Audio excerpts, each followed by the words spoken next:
Bienvenue au rendez-vous tech d'Audiophile du vendredi 1er septembre 2023. Comme à toutes les semaines, je profite de ce moment pour vous partager les actualités technologiques et parfois scientifiques que j'ai vues passer depuis notre dernier rendez-vous. J'espère que vous avez eu une belle semaine. Moi, j'ai terminé mon ménage. Je vous avais parlé que j'avais supprimé mes publications sur Twitter. Bon, je me sers de Twitter uniquement pour l'émission comme veille technologique. Alors, j'avais trouvé un logiciel qui s'appelle Redact, R-E-D-A-C-T, que j'avais mis dans les liens de l'émission de la semaine passée, je pense. Et puis, j'avais réussi à supprimer, mais je me suis aperçu que le logiciel va arrêter après 3000 quelques, c'est une limite au niveau de Twitter, 3000 quelques publications. Et après quelques jours, j'ai revu d'autres publications, donc il a fallu que j'exécute Redact 2 fois, dans le fond, pour faire le tour, parce que j'avais 6000 publications. Et ça a fait le travail, vraiment, ça a complètement enlevé tout, les publications, les réponses, les j'aime et tout ça. Ça a bien fait son travail. Hey, on commence tout de suite avec la première actualité. Bon épisode!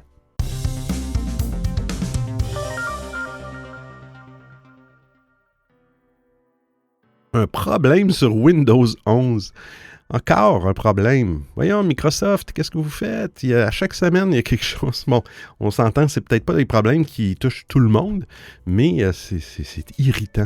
Les dernières versions de Windows 11 et Windows 10 rencontrent un nouveau problème, une difficulté sur laquelle se penche Microsoft. L'entreprise étudie un problème entraînant une erreur dans laquelle l'ordinateur se bloque.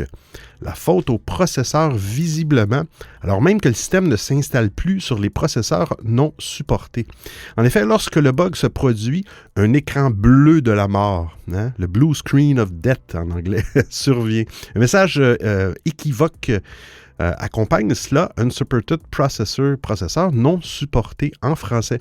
Alors même que Microsoft a récemment mis à jour la liste des processeurs pris en charge pour Intel et AMD. Reste que l'entreprise n'est pas certaine de la raison de ce bug. Elle ne sait pas si cela est directement lié à Windows ou à une autre raison. Comme cela était le cas avec un bug touchant le menu démarrer causé par des applications tierces de personnalisation de l'interface utilisateur. C'est pourquoi elle demande des retours à ses usagers. Ceci via l'application du hub de commentaires. Alors, vous allez revoir l'article si vous avez des problèmes avec votre Windows 10 ou 11. Il y a une procédure pour laisser un commentaire dans le hub. Envoyer un message à Microsoft. Il s'agit en tout cas d'un nouveau bug pour Windows 11 qui enchaîne les problèmes depuis quelques semaines. Gageons que ce dernier sera réglé rapidement. Microsoft a récemment donné plus de latitude aux entreprises quant aux mises à jour.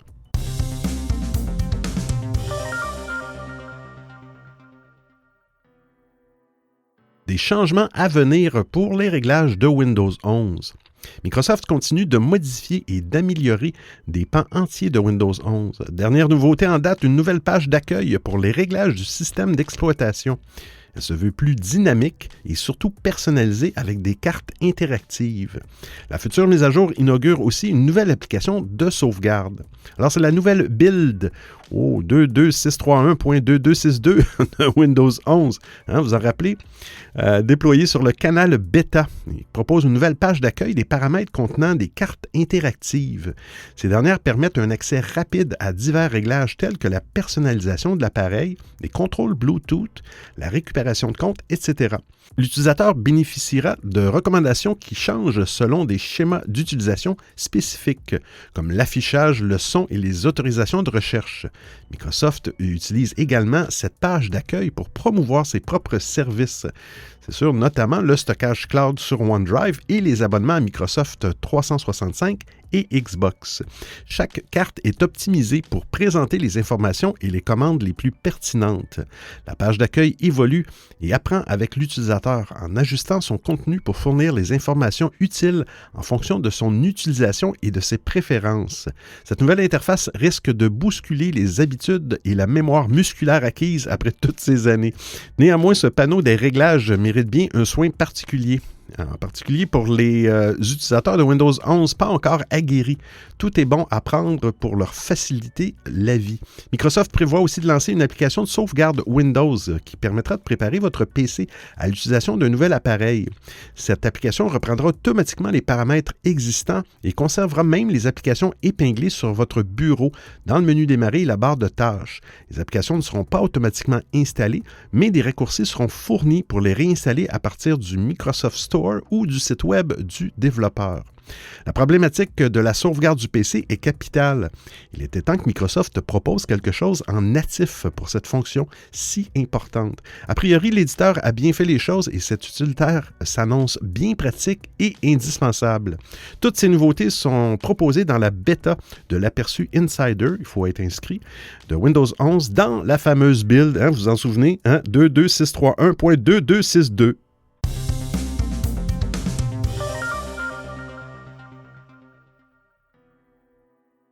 Une faille dans Skype révèle la position de l'utilisateur. Attention au message lu dans Skype, du moins à partir d'un smartphone. Une faille dans l'application mobile peut révéler l'adresse IP d'un utilisateur à une autre personne à son insu. Il suffit pour cela d'ouvrir un message contenant un lien. Apparemment, Microsoft ne considère pas ce problème comme une faille de sécurité prioritaire. Malheureusement, selon un rapport du média indépendant 404 Media, il n'est pas nécessaire de cliquer sur le lien pour que la localisation soit révélée. De plus, l'utilisation d'un VPN censé masquer l'adresse IP réelle de l'utilisateur ne le protégera pas non plus contre cette faille. Et pour ne rien arranger, n'importe quelle URL légitime peut faire l'affaire. Comme l'explique Yossi, le chercheur indépendant à l'origine de la découverte, pour exploiter la faille, il suffit juste de modifier un paramètre de lien. En règle générale, les applications de chat servent de tampon entre les individus sur la plateforme. Le service connaît l'emplacement de chaque personne, mais il ne partage pas tout en facilitant la communication. 404 Media dispose d'autres détails sur le fonctionnement de la vulnérabilité, mais le média indépendant s'abstient pour l'instant de les divulguer car la faille n'a pas été encore corrigée par Microsoft. Même si la faille n'est pas jugée prioritaire par Microsoft, cette question de la protection de la vie privée reste problématique pour la sécurité, comme l'a fait remarquer un autre chercheur en sécurité contacté par 404 Media. Une adresse IP peut servir à du harcèlement physique ou numérique. Tout individu qui s'intéresse à une personne en particulier peut utiliser Skype pour se faciliter la tâche. Dans des situations dangereuses, par exemple, un harceleur traque sa victime, un agresseur qui traque un partenaire qui l'a quitté, ou une personne qui cherche à démasquer un journaliste ou un dissident anonyme, la faille de Skype peut faciliter les tentatives de harcèlement. Enfin, une adresse IP peut servir à confirmer d'autres données relatives à la localisation d'une personne ou à affiner une recherche en cours. Alors, comment se protéger? Faites comme tout le monde. La solution la plus simple, c'est de ne pas utiliser Skype et de basculer sur l'une des nombreuses solutions alternatives. Mais si ce n'est pas possible, il faut faire attention aux messages que l'on consulte dans Skype. Le temps pour Microsoft de livrer un correctif. Cette solution n'est pas idéale, mais c'est la seule disponible pour le moment.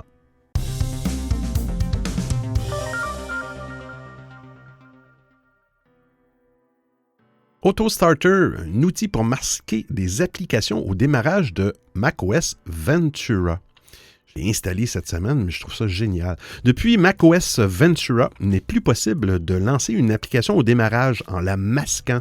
C'était une option offerte par les versions antérieures du système dédié au Mac et son retrait discret n'a pas été motivé par Apple, même s'il semblerait lié à une manœuvre pour tenter de lutter contre les logiciels malveillants.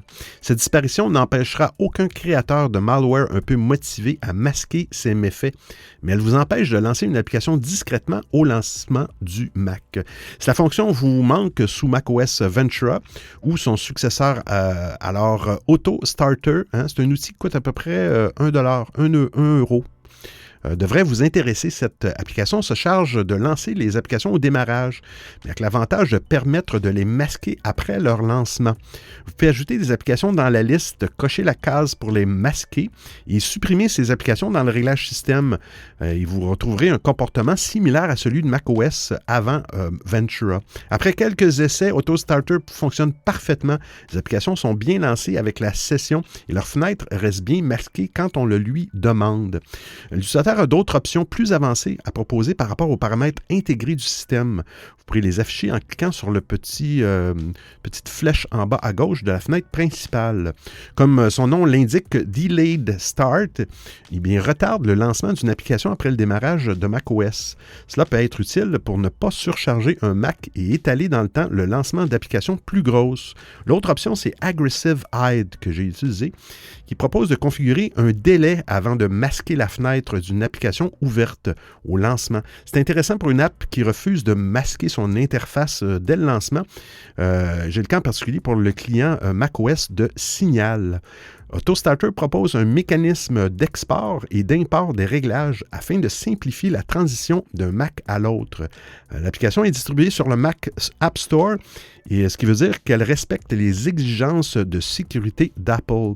Comme j'ai dit, elle est vendue à peu près 1 € et elle nécessite macOS 13.3 au minimum. Son interface n'est pas traduite en français.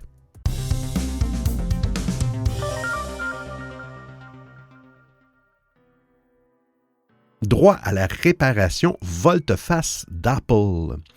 En usant d'un lobbying souvent frappé au coin de la pire mauvaise foi, Apple est parvenu à repousser l'adoption de lois sur le droit de la réparation et en discussion depuis des années dans plusieurs États américains.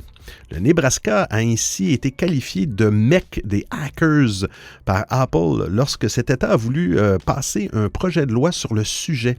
Le constructeur a aussi exercé une pression intense en Californie où le législateur travaille sur une législation similaire depuis 2019.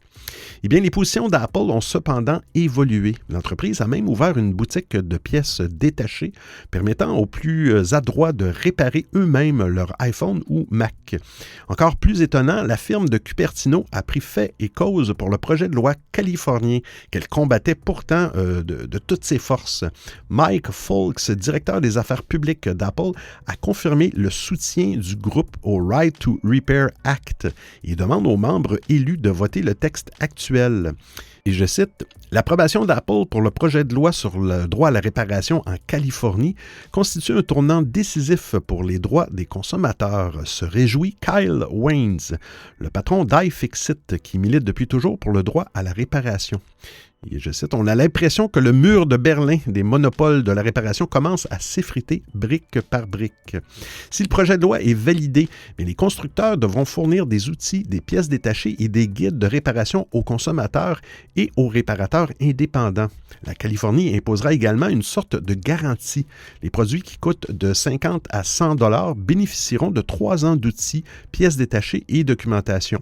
Pour les produits coûtant plus de 100 $, cette couverture passe à 7 ans. La loi ne force pas à la désactivation des fonctions de sécurité sur les appareils et les réparateurs devront indiquer si les pièces détachées sont certifiées ou non. Apple révèle également que la loi contient des dispositions sur la protection et la sécurité des utilisateurs, ainsi que sur la protection de la propriété intellectuelle des constructeurs. Tout n'est cependant pas réglé du côté d'Apple qui continue de verrouiller les réparations via la pratique de sérialisation. C'est comme un verrou logiciel qui lie une pièce détachée à la carte mère. Cela vaut d'ailleurs aux constructeurs une enquête menée par le parquet de Paris.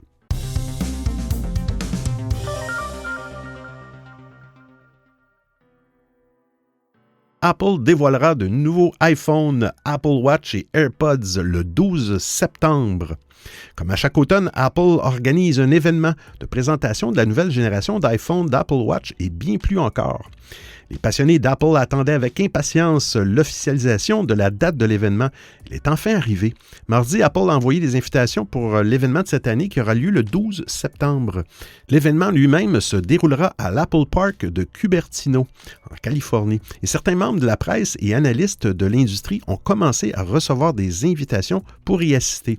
L'événement sera diffusé en direct sur le site web d'Apple et sur la chaîne YouTube officielle, comme ce fut le cas les années précédentes. Chaque année, Apple annonce un thème pour son événement d'automne et l'invitation révèle cette fois-ci un slogan « Wanderlust ». La signification de ce slogan est laissée à l'appréciation de chacun. À titre de comparaison, le slogan « Far Out » de l'année dernière faisait référence aux capacités de communication d'urgence par satellite de l'iPhone 14. Ce que l'invitation laisse entrevoir, encore, ce sont les nouvelles couleurs de l'iPhone 15 Pro. Le logo Apple représenté présente un dégradé de 4 couleurs, noir, argent, gris et bleu. Ces couleurs correspondent à ce qui est apparemment proposé pour la gamme d'iPhone 15 Pro. En ce qui concerne l'événement proprement dit, les événements d'Apple consistent généralement en un stream vidéo comprenant un mot de bienvenue de Tim Cook, son emblématique Good Morning, et différents responsables de la marque annonçant divers produits et services. Parmi les nouveautés attendues cette année, citons l'iPhone 15, iPhone 15 Pro, l'Apple Watch série 9 et les nouveaux AirPods.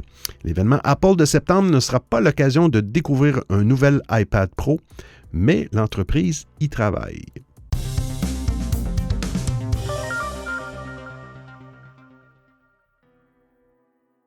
Google dévoilera ses Pixel 8 début octobre.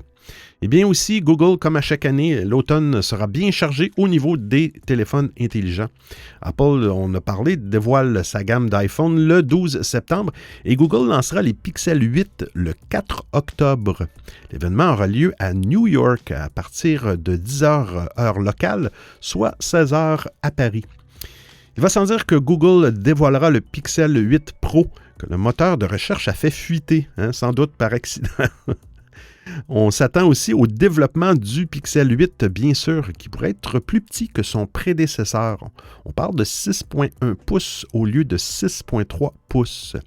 Durant la présentation, Google pourrait également lever le voile sur la Pixel Watch de deuxième génération, qui ne bouleversera probablement pas les fondamentaux mis en place l'an dernier. Peut-être y aura-t-il aussi des annonces de nouveaux produits Nest ou Fitbit. Pour le reste, ce sera sûrement l'occasion pour l'entreprise de faire le point sur ses initiatives en lien avec l'intelligence artificielle générative, le thème de l'année.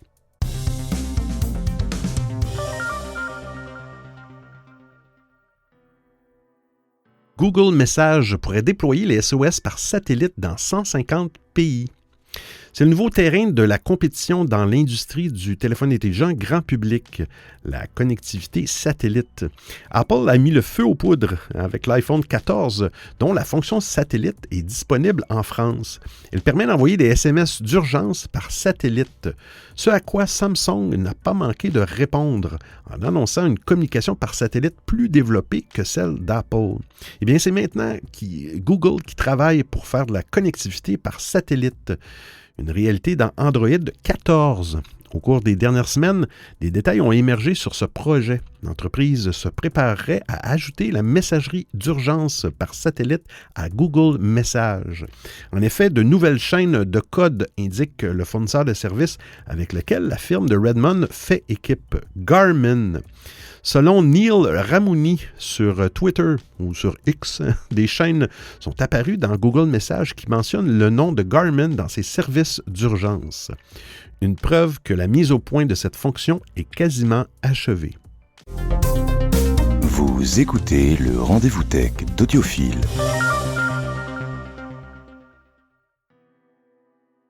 Meta tire un trait sur Messenger Lite.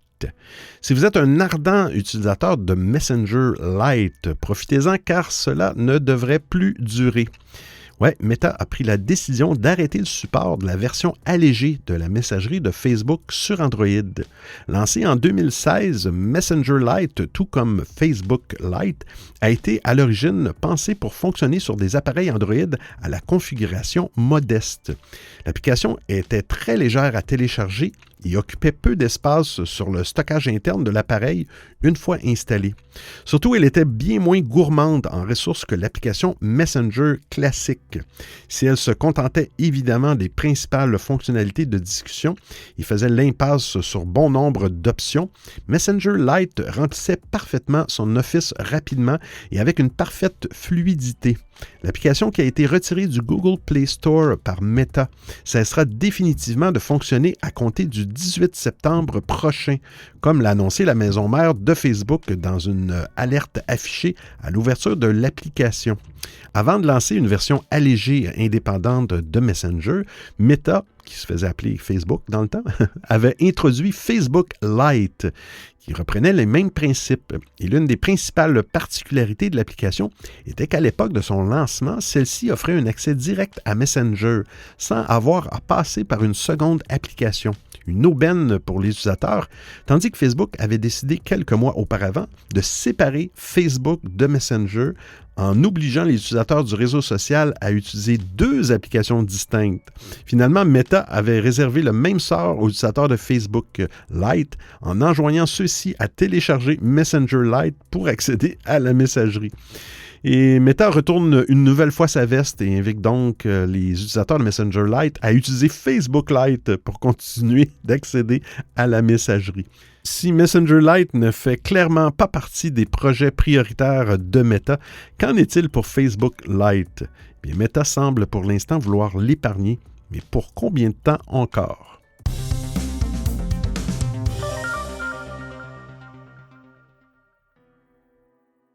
WhatsApp se réinvente sur macOS. L'application numéro 1, numéro 1, pas 2, 1 de messagerie instantanée, vient de faire peau neuve sur le Mac App Store. Le service de discussion est aujourd'hui utilisé par plus d'1 milliard de personnes à travers le monde. Les utilisateurs des ordinateurs de la pomme bénéficient désormais d'un service au même niveau que ceux sous Windows.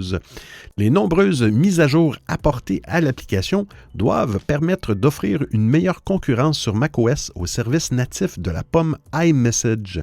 Cette solution est aujourd'hui la plus populaire pour les utilisateurs d'iPhone, iPad et Mac. En rendant son application plus simple d'utilisation et plus complète, WhatsApp espère pouvoir marquer des points auprès des utilisateurs de Mac, notamment ceux qui doivent communiquer avec des appareils Android. Car WhatsApp l'a bien compris, le problème principal des iMessage, c'est qu'il se limite à l'écosystème de la pomme. Pour sortir de cette bulle artificielle, WhatsApp est une des solutions. Elle veut se présenter comme l'évidence pour communiquer en dehors de cet écosystème, notamment avec la force de ses groupes. La marque a subi plusieurs coups durs au cours de son histoire récente, faisant partir des millions d'utilisateurs en quelques heures. Depuis le dernier départ massif en date, la fréquentation de l'application stagne, ce qui ne plaît vraiment pas au groupe mère Meta, propriétaire de l'application depuis 2014. Ce retour en force de WhatsApp sur macOS traduit une nouvelle stratégie pour la marque, celle d'être vue partout afin de faire grandir sa popularité. L'application verte veut se rendre essentielle en occupant de plus en plus de place. Après avoir infiltré nos téléphones, elle se lance sur les ordinateurs de la marque à la pomme pour agrandir son empreinte sur notre vie numérique. En plus de proposer l'envoi de messages et le suivi de conversations en simultané, l'application macOS gère les appels vidéo. Une toute nouvelle interface a également été imaginée pour les utilisateurs de Mac. Ces derniers bénéficient également d'un chiffrement de bout en bout pour les conversations et les appels. Une fonctionnalité qui respecte la vie privée, une notion chère aux utilisateurs d'Apple. La pomme mettant souvent cette thématique en avant dans la promotion de ses propres produits. Pour l'heure, la mise à jour n'a pas fait son arrivée sur le Mac App Store, ce qui devrait être fait d'ici quelques jours. Pour les plus pressés, il est possible d'installer cette nouvelle version de WhatsApp directement sur le site Internet du réseau social. Vous pouvez y accéder en suivant ce lien. Je vous invite, si vous êtes intéressé, à aller voir l'article et à la fin, vous allez avoir le lien pour télécharger WhatsApp directement du site de Meta.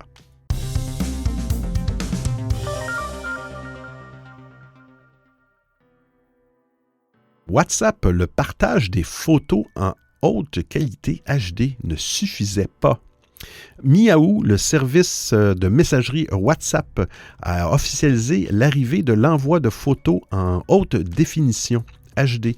L'option s'ajoute à la qualité standard qui est celle par défaut. Le choix peut être donné entre une définition de 1365 par 2048 pixels, qui est la version standard, et une définition de 2000 par 3000 pixels, qui est la version HD. Et je cite, pour les images reçues avec une faible bande passante, il sera ensuite possible de choisir image par image, de conserver la version standard ou de l'enregistrer en haute définition, avait souligné WhatsApp. Sans préciser de calendrier, WhatsApp avait ajouté que la qualité HD ferait bientôt son apparition pour le partage de vidéos. Bien, l'attente n'aura finalement pas été longue et le déploiement a commencé. Je cite, la qualité HD est plus claire, la qualité standard utilise moins d'espace de stockage et est plus rapide à envoyer. Il indique l'application de messagerie en proposant la qualité HD pour l'envoi des vidéos. En l'occurrence, il s'agit au maximum d'une définition de 1280 par 720 pixels. Les applications WhatsApp pour Android et pour iOS sont toutes les deux concernées. Un bouton HD est disponible lors de la sélection d'une vidéo. De la même manière que pour le partage des photos en HD, le partage des vidéos en HD n'a pas d'impact sur le chiffrement de bout en bout.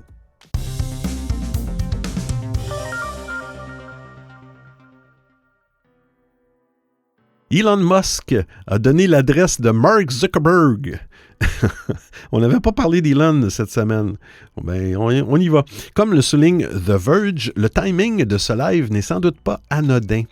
Il intervient à un moment où les autorités américaines s'apprêtent à donner leur verdict sur plusieurs accidents qui auraient été causés par la conduite autonome des Tesla. Elon Musk, fidèle à son habitude, a sûrement voulu les provoquer en s'appuyant sur sa gigantesque communauté. Toujours est-il que son live a surtout créé de nouvelles polémiques à cause de son comportement. Bien, pendant 45 minutes, Elon Musk a tenu son téléphone d'une main tout en surveillant la route de l'autre. Le but de sa démonstration était de montrer qu'une Tesla peut se rendre d'un point A à un point B sans intervention humaine. Mais le problème est que Tesla interdit formellement l'usage du téléphone sur le siège conducteur lorsque le Full Self-Drive est activé. Pire, ces actions sont même illégales en Californie, mais Elon Musk ne crée rien puisqu'aucun policier ne l'a surpris en pleine action. Le live d'Elon Musk est parfois lunaire puisque le milliardaire rigole en plein trajet en raison de ses propres bêtises qui l'amusent. À 19 minutes et 53 secondes, sa Tesla se met d'ailleurs à accélérer en plein feu rouge, ce qui l'oblige à reprendre le volant lui-même. Eh bien, Elon Musk ironise alors sur le caractère bêta du logiciel et remet aussitôt la conduite autonome.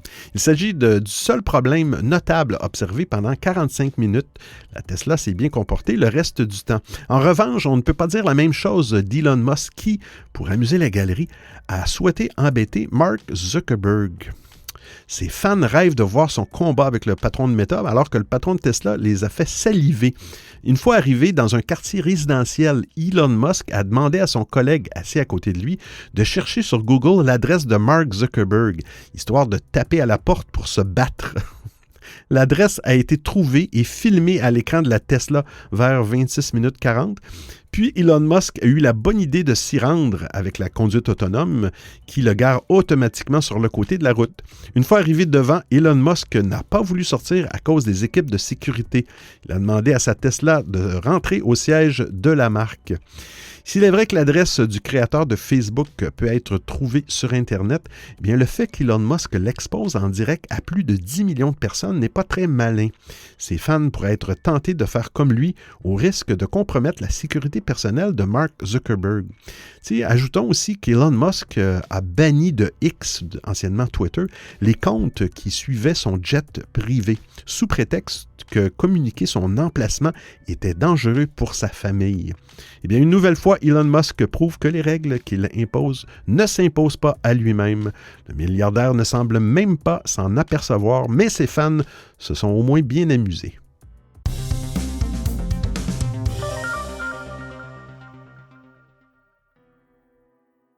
Dropbox ferme le robinet. Je cite, « Autant d'espace que nécessaire ». Telle était la promesse de la formule Advance, la plus fournie chez Dropbox. Eh bien là, le service de stockage a annoncé qu'il cessait de la proposer en réponse à des abus et des détournements d'usage. Sont cités pêle-mêle des mineurs de crypto-monnaies ou des clients qui revendaient leur espace illimité. Des pratiques qui sont allées en augmentant ces derniers temps, affirme Dropbox. Et je cite, « Nous avons observé que des clients comme ceux-ci consomment souvent des milliers de fois plus de stockage que nos vrais clients professionnels. Plutôt que de se lancer dans un jeu de chat et de la souris sur les bonnes et mauvaises pratiques dans l'usage de cette formule, eh bien Dropbox la met au placard. Désormais, la grille comprend toujours une offre Advance, mais limitée à 15 téraoctets à partager au sein d'une équipe de 3 utilisateurs et plus. C'est pour 18 $ américains par mois et par personne. Cette proposition existait déjà, mais elle devient le palier le plus élevé. Pour chaque licence supplémentaire, 5 téraoctets sont ajoutés. Pour ceux qui ne dépassent pas les 35 téraoctets de stockage par personne, Dropbox ne charge rien pour les 5 prochaines années et ajoute 5 téraoctets pour faire bonne mesure. Enfin, pour le 1% de clients qui a dépassé ces 35 téraoctets, ils pourront alors aller jusqu'à 1000 téraoctets pendant encore un an, mais Dropbox va les contacter un à un et probablement faire un tri.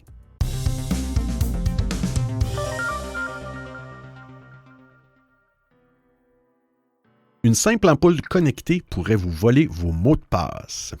Les objets connectés ont connu une popularité croissante dans les foyers ces dernières années. Électroménager, thermostat, caméra ou lumière, les innovations se sont largement accélérées. Le problème, c'est que leur connexion au réseau Wi-Fi les rend forcément vulnérables au hacking. Récemment, des chercheurs de l'Université de Londres et de l'Université di Catania se sont penchés sur le cas de l'ampoule connectée TP-Link Tapo L530E, assez précis, et l'application qui est associée. Ce modèle très apprécié pourrait en fait divulguer vos mots de passe. C'est justement parce qu'elle est très répandue dans les foyers que ces chercheurs ont décidé d'analyser sa sécurité. Le résultat n'est pas franchement satisfaisant puisque leur petite enquête a conclu qu'au moins 4 vulnérabilités sont exploitables dans cette ampoule. Toutes sont liées à des mesures de sécurité insuffisantes. Alors la plus importante, classée à haut risque, et un score de gravité de 8,8 sur 10, permet à des attaquants potentiels d'usurper l'identité de l'ampoule quand un échange de clés de session a lieu. C'est un processus qui garantit normalement que les différentes communications entre l'ampoule et le dispositif de contrôle, téléphone ou tablette, sont sécurisées. Dans le cas de cette ampoule, ce processus n'est apparemment pas assez robuste. La deuxième faille, elle est aussi classée à haut risque, 7,6 sur 10, est due à la faiblesse du code de vérification utilisé par l'ampoule. Les pirates peuvent alors la décrypter très facilement, ce qui leur donnerait plusieurs possibilités. Contrôler l'ampoule, exemple jour, nuit, surveiller ses horaires d'utilisation ou s'en servir pour organiser une attaque sur d'autres appareils connectés au réseau domestique. Pour ce qui est des 2 autres vulnérabilités, elles sont moins importantes, mais restent relativement embêtantes.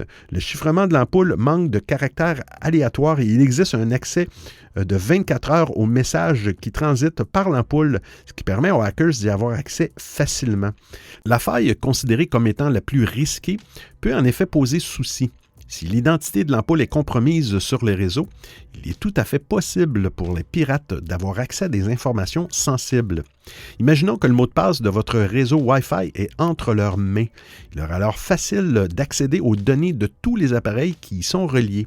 C'est assez inquiétant, mais pour cela, il faut que l'ampoule soit en mode configuration, ce qui réduit un peu les chances d'attaque. En revanche, des hackers suffisamment aguerris pourraient contourner cette défense par la simple désactivation de l'authentification de l'ampoule. L'entreprise TP-Link a été avertie par les chercheurs et celle-ci a promis qu'une future mise à jour du firmware, micro-logiciel, du modèle de l'ampoule arrivera bientôt. L'idéal pour se protéger de ce type d'attaque est de se servir de l'authentification multifacteur dès qu'une application ou objet propose cette possibilité. Cela n'élimine pas complètement le risque, mais le réduit fortement.